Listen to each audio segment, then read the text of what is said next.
The NBA Cup schedule is out, and the Orlando Magic are getting a humongous stage. It's time for Locked On Magic.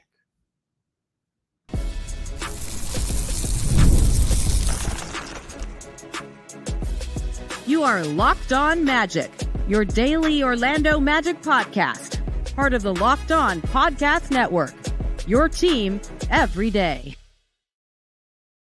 And you are indeed Locked On Magic. Today is August 13th. It will be August 14th, 2024. My name is Philip Rossman-Reich. I'm the senior writer over at OrlandoMagicDaily.com. Of course, follow me on Twitter at PhilipRR_OMD.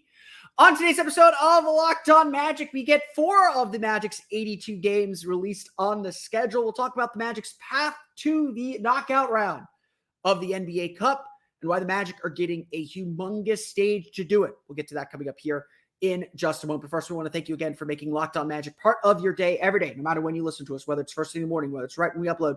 We truly appreciate you making Locked On Magic part of your day every day. Remember, there's a great Locked On podcast covering every single team in the NBA. Just search for Locked On and the team you're looking for, the Locked On Podcast Network. It's your team every day. Today's episode of Locked On Magic is brought to you by FanDuel. Make every moment more. With the playoffs over, with the Olympics over, basketball is quiet, but the summer is just getting started. FanDuel is hooking up all customers this summer with a boost or bonus daily. That's right. There's something for everyone every day all summer long. Visit FanDuel.com to get started.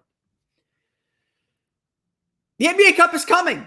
The Orlando Magic in Group A, just to refresh your memory, with the Charlotte Hornets, the Brooklyn Nets, the Philadelphia 76ers, and the New York Knicks. It is the toughest group in Group A, or in the Eastern Conference. It is Group A. The toughest group in the Eastern Conference. Everyone knew that was going to be the case. Whichever group the Philadelphia 76ers ended up in was going to end up being the toughest. And this is a tough group. No doubt about it, the Magic have their work cut out for them. It's not going to be easy for the Magic to get out of the first round, out of the group play. And like I said, when the groups were announced about a month ago now, this is going to be another opportunity for Orlando to prove themselves on a bigger stage. This is going to be an opportunity for the Magic to prove that they are among the contenders, because guess what? The Philadelphia 76ers have championship aspirations. The New York Knicks were last year's 2 seed. They have championship aspirations. If the Magic want to be in that group, they're going to get an early test. They're going to get tested in November and December to show us that they are capable of reaching that next level. More important than that, they're going to get the stage to do it. And this is probably the biggest takeaway from Tuesday's announcement. The Orlando Magic's NBA Cup schedule is out. The Orlando Magic will start on the first day of NBA Cup action against the Charlotte Hornets at the Kia Center in a very big game, November 12th. November 15th, a Friday, they will take on the Philadelphia 76ers into Kia Center. So unlike last year, the Magic will get their NBA Cup home games out of the way early. Then they will go to Brooklyn 2 weeks later on Black Friday, November 29th, to face the Brooklyn Nets. And they will conclude their NBA Cup on the last day of group play action. The top 2 teams in the group, or the top 2 seeded teams in the group, facing off against each other on December 3rd at Madison Square Garden as the Orlando Magic take on the New York Knicks on TNT. That's right, the Magic actually get a national television game. We know they're going to get one, guys. This is obviously a huge game, and I don't want to put all the pressure on this game. I don't want to say that this is a do-or-die must-win game for the Magic. They lose the game, it's a regular season game in the end. But undoubtedly, too, this is a humongous stage. A game with stakes beyond the regular season. And regardless, it is very, very likely the Magic will enter the final day of group play 2-1. No offense to Charlotte, no offense to Brooklyn. The Magic are probably going to be 2-1 or 3-0. They are going to have something on the line besides a regular season game against the Knicks on December 3rd. They will be going to Madison Square Garden, the world's most famous arena. A great place to watch basketball, by the way. And they will be doing it on national TV in front of the entire nation. The Magic have not had many opportunities like this. Obviously, last year they had just one game on traditional national TV before they got to the playoffs. This is a team that, while on the rise, took the league by surprise last year. A lot of people did not know what the Magic were about. If the Magic are trying to, and for realistically, this is something only fans care about. I can tell you the team, they know how big that game is. They know what's important, but they're thinking of it as just another game, as they should. But if the Magic are going to change perceptions around the league, if the Magic are going to get the national media to believe, oh, Paolo Banchero's not just an all-star, he's a really good player. That, oh, Franz Wagner is an all-star. These are the kind of games that change those narratives. These are the kind of games that get people talking about your team. Not get people talking about your team as contenders. They set the narrative for so many things. This is a big game because there will be stakes. Unlike last year, the Magic are not sitting at home on the last day of group play action. They will be in the fight. They will be in the thick of things. They will have their opportunity to make their case on the final day of group play. They need to win by 12. They will have the opportunity to win by 12. Not that they will. They need to maintain a deficit. They can do that. They need a win to get in. They can do that. Last year, of course, they were sitting at home waiting to see what the Boston Celtics would do against the Chicago Bulls. They needed to win by like 32, and they won by 35. The Magic were powerless to stop them, only to regret the 20-point loss to the Brooklyn Nets. That's not going to be the case. And so this is a huge game. December 2nd, mark it on your calendars now. It's a Tuesday. Don't plan on anything December 2nd. Or December 3rd, sorry. That Tuesday, whatever that Tuesday is. It's off in the distance. It's December 3rd. This is a big opportunity for the Magic to really change the perception of the team.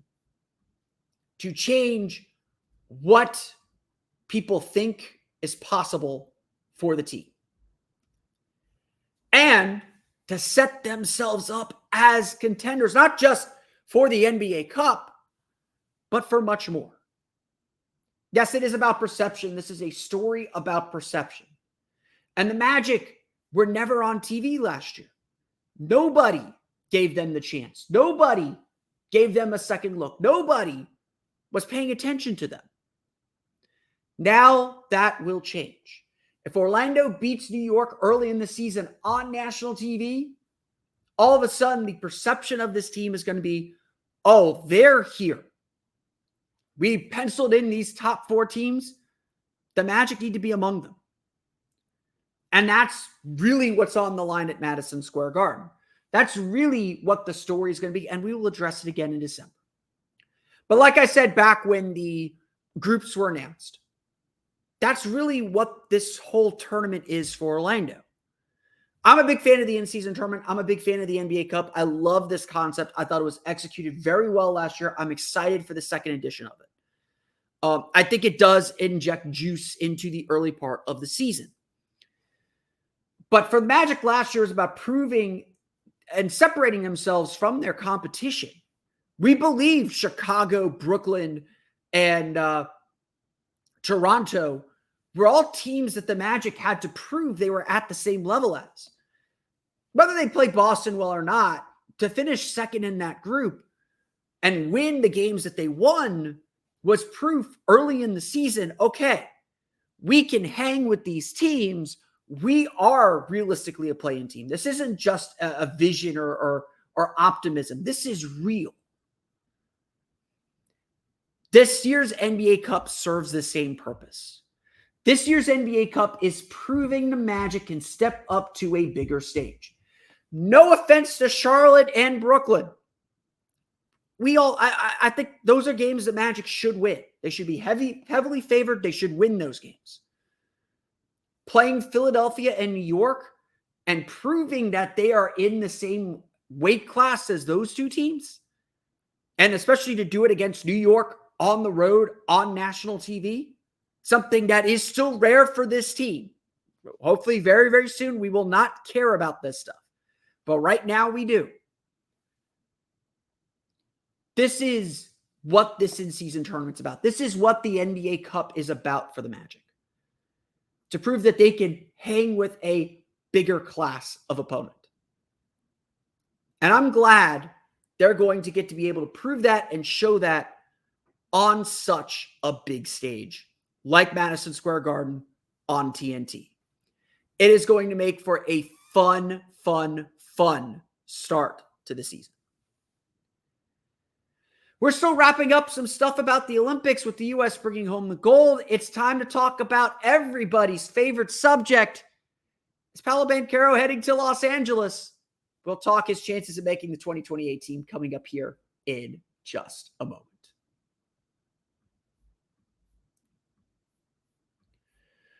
But first, today's episode of Locked On Magic is brought to you by our friends over at FanDuel. Look, I love sports, but summer can be a little empty with sports. The Olympics are over. The WNBA hasn't quite started back up. MLS is on break. We got baseball, but baseball's baseball. There's not a lot going on. And while we're waiting for football to start and then waiting for basketball to start, FanDuel is keeping you engaged, letting you keep the sports going whenever you want. All you have to do is open the app and dream up bets anytime you are in the mood. In fact, they already have the odds up for your NBA Cup group winners. I can actually pull those up right now. Currently, the Boston Celtics are the favorites to win at plus 450. The New York Knicks at plus 1,000.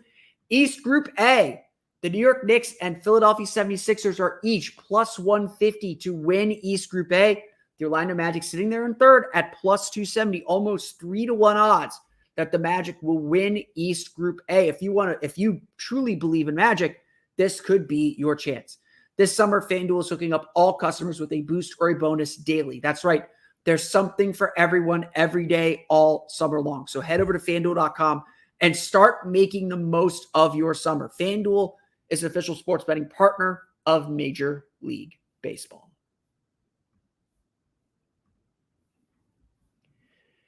We want to thank you for making Locked On Magic part of your day every day. For your next listen, enjoy the Locked On NBA podcast. As you know, there is no offseason in the NBA, and Locked On NBA provides daily basketball analysis from national and local experts in 30 minutes or less.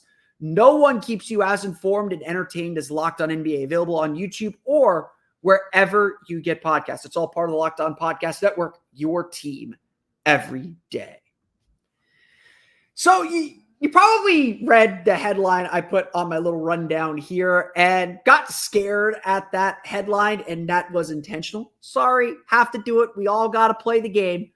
No phrase scares Magic fans more than ex-players heading to Los Angeles. But the Olympics are coming up in 2028. We are 4 years away from the Olympics, and this Olympic team this year was a passing of the torch. It was the sort of swan song of a previous generation. LeBron James, Steph Curry, Kevin Durant, their era of USA basketball appears to be at its sunset. They went out on a high note in Paris with a huge win over France in the gold medal game and a well-won gold medal in the end. The Stars stepped up, took care of business, got the win. But undoubtedly, we are entering a new era of USA basketball.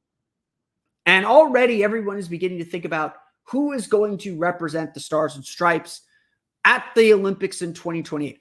I'm thinking about who's representing the Stars and Stripes at the 2027 World Cup in Qatar, but I'm also a crazy person who actually cares about international basketball beyond the Olympics. It's undoubtedly going to be a passing of the torch, and there will be new faces entering the fray and new faces joining Team USA. This was an older roster, and it does feel like it is time for the next generation to take over. We saw that begin to take place last summer at the World Cup, and while that team only finished in fourth, we're expecting a more veteran team. We're expecting more of the heavy hitters, especially with a home Olympics in an attractive city like Los Angeles. But make no mistake about it, if this year's Olympics were held in Tokyo, I don't think we would have seen LeBron, Steph, and Durant. They wanted to go to Paris. The city matters, unfortunately, for the U.S. We're not the other countries in the world where everyone shows up because it matters to play for your country. These guys want to play somewhere they want to be. That's why I don't think we're going to see a very strong team heading to Qatar in 3 years. Qatar is Qatar, and it's, queasy dealing with Qatar. Nevertheless, as these lists have started to come out, and actually I did my own list, it's very, very clear that Paolo Banchero is in the mix to be on the Olympic team in 2028. In fact, Joe Varden of The Athletic reported that there is heavy consideration to include Paolo Banchero in this year's Olympic team. He is in the Olympic program. Obviously, some of that is there's an obligation. He chose the U.S. over Italy. I am sure promises were made to include him in these teams, to keep him in mind for these teams. And Grant Hill considers Paolo Banchero among the best American players out there. It's not like they're building the team around him quite yet, but they do view him as a critical asset and a critical player moving forward. Provided Paolo Banchero continues to grow and develop in the way that we anticipate that he will, multiple All-Star games, an All-NBA team at some point, deep playoff runs. We all believe that Paolo Banchero is going to do that. If he does that, if he stays on the track that he's on, he will be representing the U.S. in 2028 and be the Orlando Magic's first U.S. Olympian since Dwight Howard. Everything Paolo's doing has really been the first since Dwight Howard. That's just kind of how Magic history goes these days. Banchero, though, obviously 4 years is a long time from now. And I would love to see Banchero play in the World Cup because the World Cup's important to me. I think the U.S. should take it more seriously. I think they should care a lot more. But Banchero is undoubtedly a favorite player to end up in Los Angeles. There are definitely some shoo-ins. Tyrese Halliburton, Anthony Edwards, and Bam Adebayo off of this year's team are probably going to be back for 2028.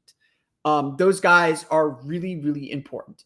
There are plenty of other players who are likely to join you. Devin Booker, Jason Tatum.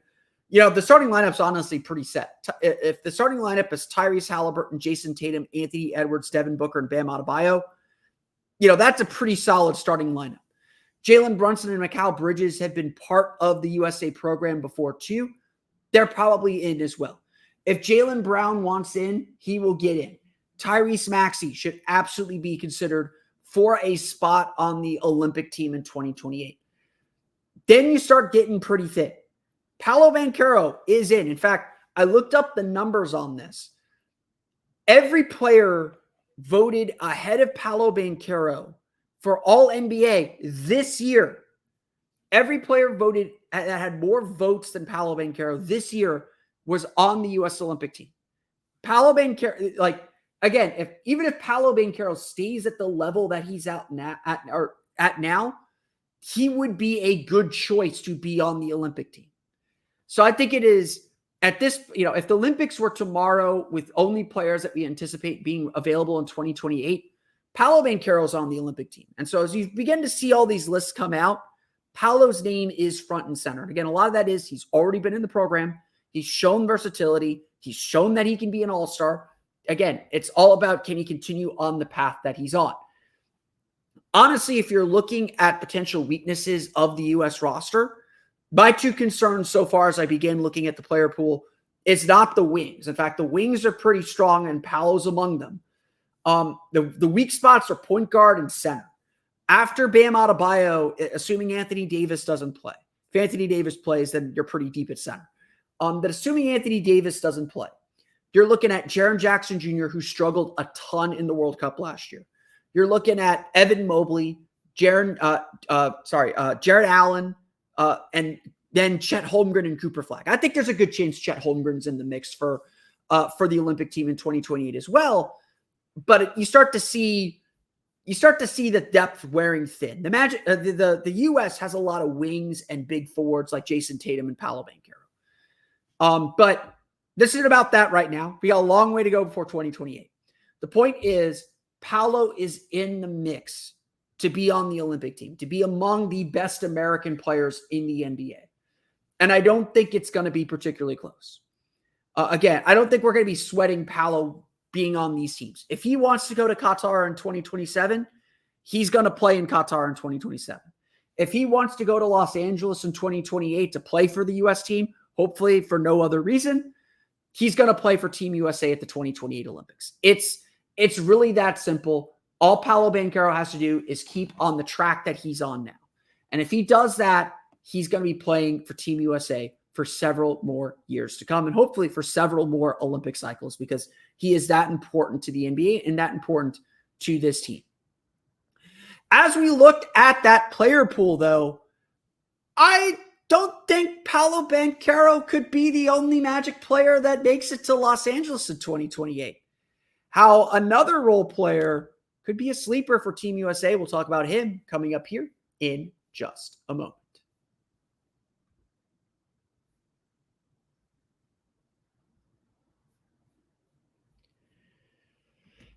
Again, I want to preface this. 2028 is a long way away.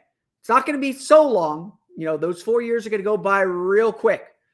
But the 2028 Olympics are going to be a truly exciting time. To have a home Olympics here in the U.S., in Los Angeles, there's going to be a lot of excitement in this country for it. And obviously 4 years is a long time from now. We don't know what's going to happen in the next 4 years, both on the court and off. But we've seen throughout the course of these last few Olympic cycles that Team USA doesn't want to just bring stars. Some of their most valuable players have been role players. Drew Holiday and Derek White played immeasurably important roles for Team USA throughout this tournament. We've seen, especially in the World Cup, we've seen quote unquote role players like Josh Hart play really big roles to those teams and whatever success that they're measuring. And so it is easy to think that while there will be a lot of stars going to these games and learning how to play smaller roles and fit into the team, it is very easy to imagine Team USA also including some key role players on their roster. Josh Hart very well could be one of them because he played really well in the World Cup last summer and obviously did everything for the Knicks during the playoffs. One of those players, though, has to be Jaylen Suggs. And I've seen already some player pools, some roster projections do something that I thought was a little bit off the wall and maybe a little bit homerish of me, but include Jaylen Suggs in their player pool. Suggs this summer, of course, played with the select team. He did not participate in the scrimmages. It's not exactly clear why, but he did not participate in the scrimmages, but he was at that camp training with Team USA. He has previously been on some of the youth teams. He played for the U19 team before he got to college. Jaylen Suggs is part of the Team USA program. And whether it's players like him or Herb Jones, they are two of the best defenders in the league. You don't think Team USA wants to bring along guys who are going to be defense first and get after players in the 40-minute game with the depth that they have? I didn't think so either. Jaylen Suggs is absolutely someone to keep an eye on in the mix for 2028. Now, obviously, I think they tend to go for players on winning teams. Drew Holiday, Derek White were both on the championship-winning Celtics.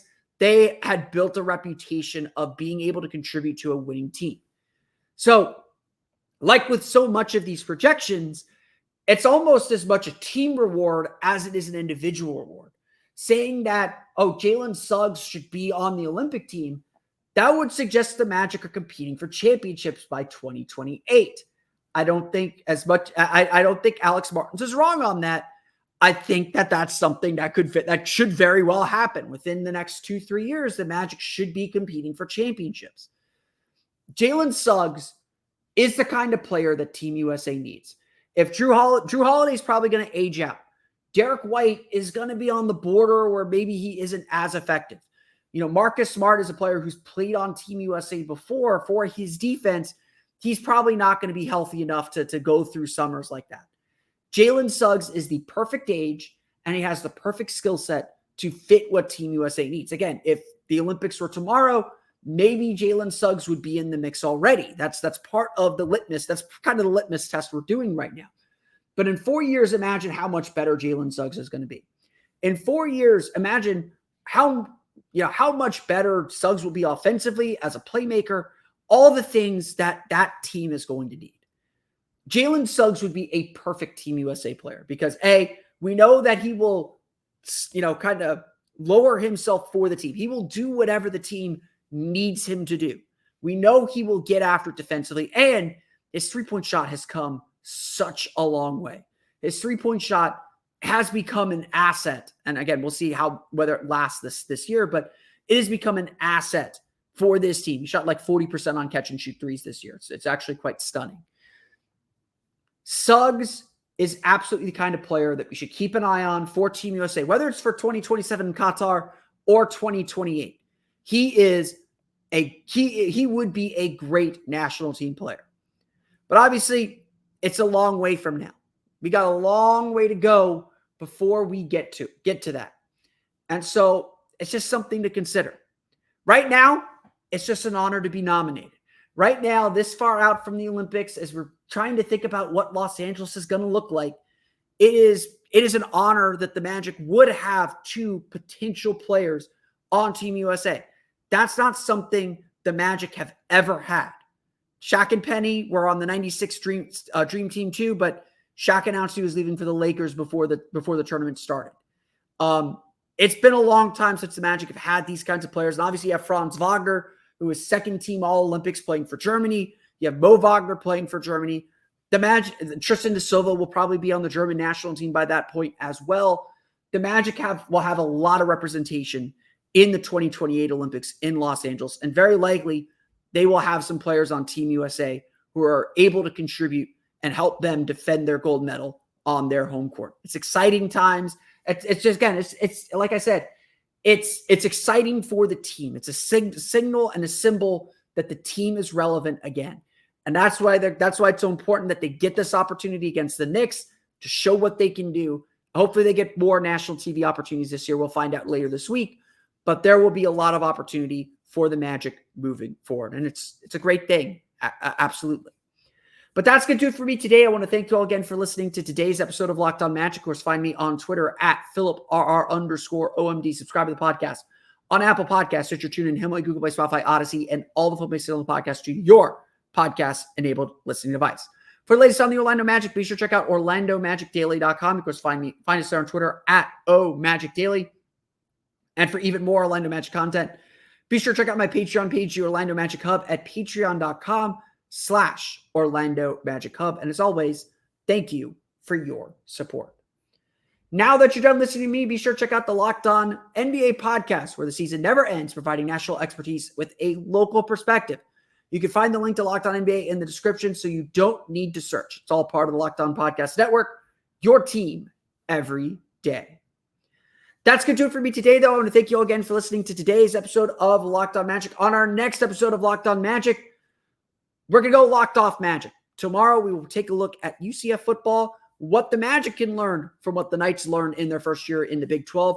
We'll get to that on tomorrow's episode of Locked On Magic. The schedule is coming out in full on Thursday. We will discuss that on Friday's episode of Locked On Magic. So there's still a lot to get to this week, but that's going to do it for today. Until then, for Orlando Magic Daily and Locked On Magic, this has been Philip Rossman, right? We'll see you all again next time for another episode of Locked On Magic.